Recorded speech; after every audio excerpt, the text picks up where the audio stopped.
Hi there, welcome to No Nonsense Whiskey. My name's been PF, and on today's episode I've got the great pleasure of sharing with you this GlenWyvis, and this one here is their third release. This is the 0119 or the 2019 first batch. And I should say as well, massive thanks to GlenWyvis for sending this over for review. Really great to be able to try this brand new distillery. Really happy with that.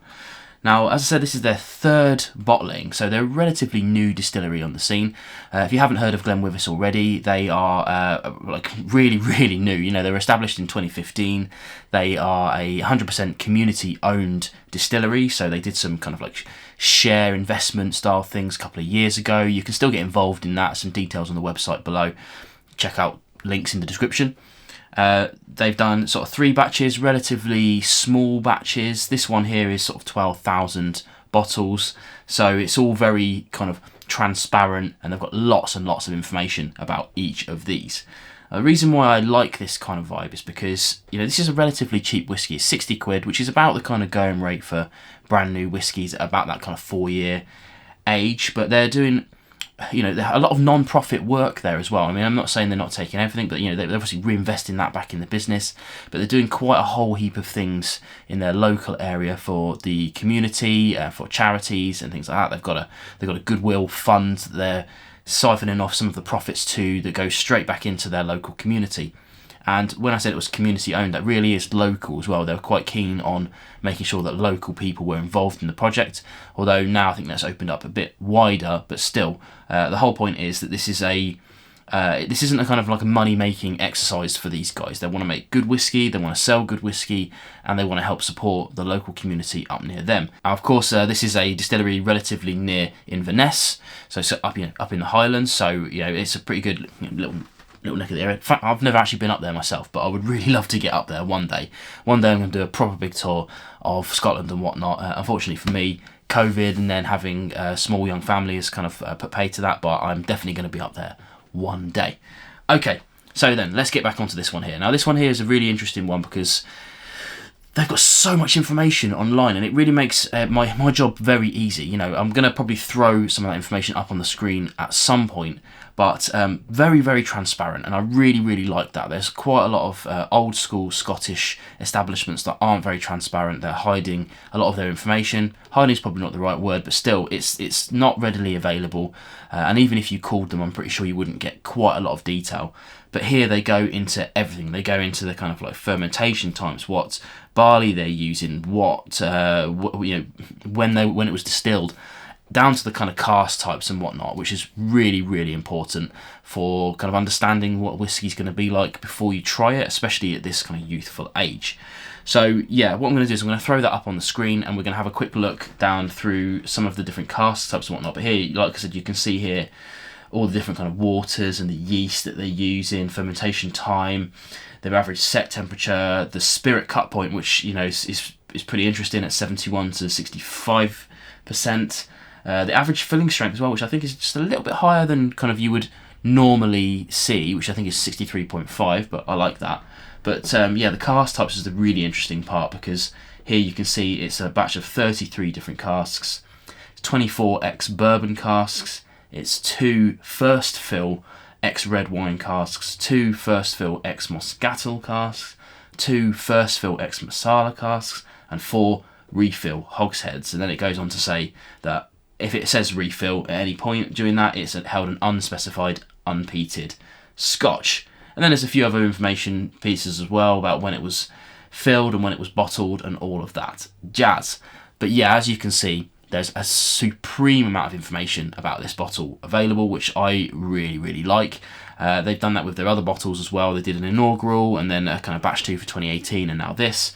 So yeah, I mean, we're in October now. We've only got one batch, but that's because, as they say on the box, which is down here, that it's a kind of rare bottling because they had a fire in the fuel store in 2019, so it shut their production down. So yeah, they might only have this one from 2019.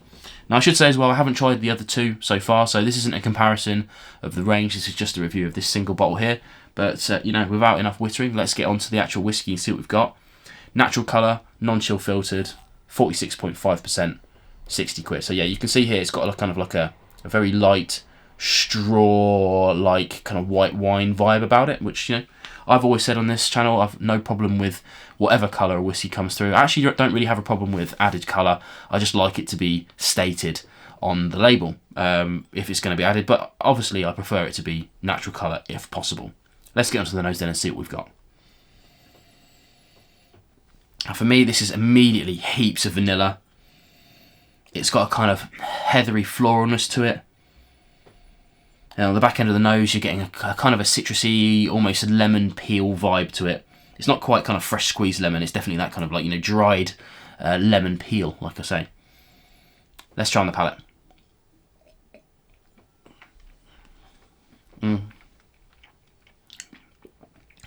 There's so much going on with this. It's I mean, really, it's the ex-bourbon style of it is really showing out here. It's got quite a lot of vanilla flavours to it.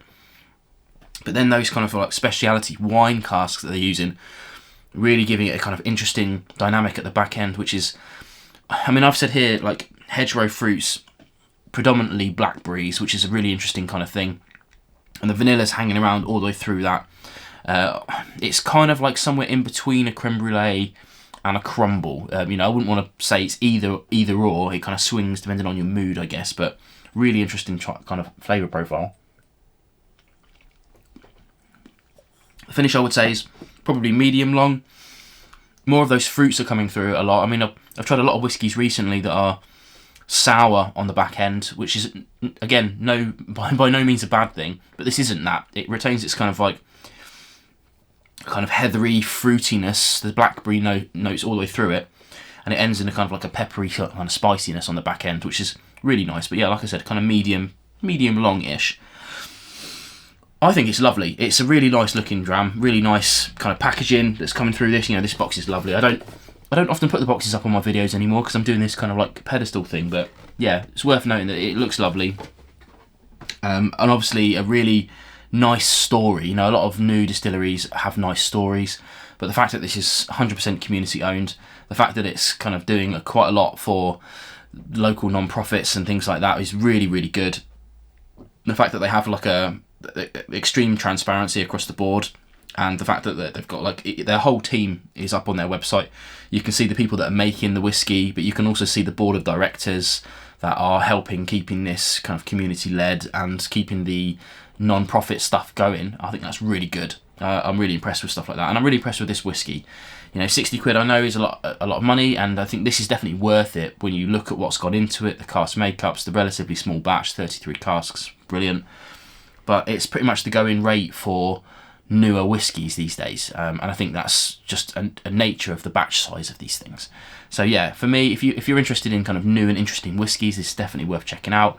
Links in the description below, as I said earlier, and especially if you're up for checking out whiskies that are kind of like, you know, community driven. I think that's a really important part of this. But yeah, definitely go and check them out. Thanks again for them for sending this over, and I'll see you again on more No Nonsense Whiskey videos coming soon.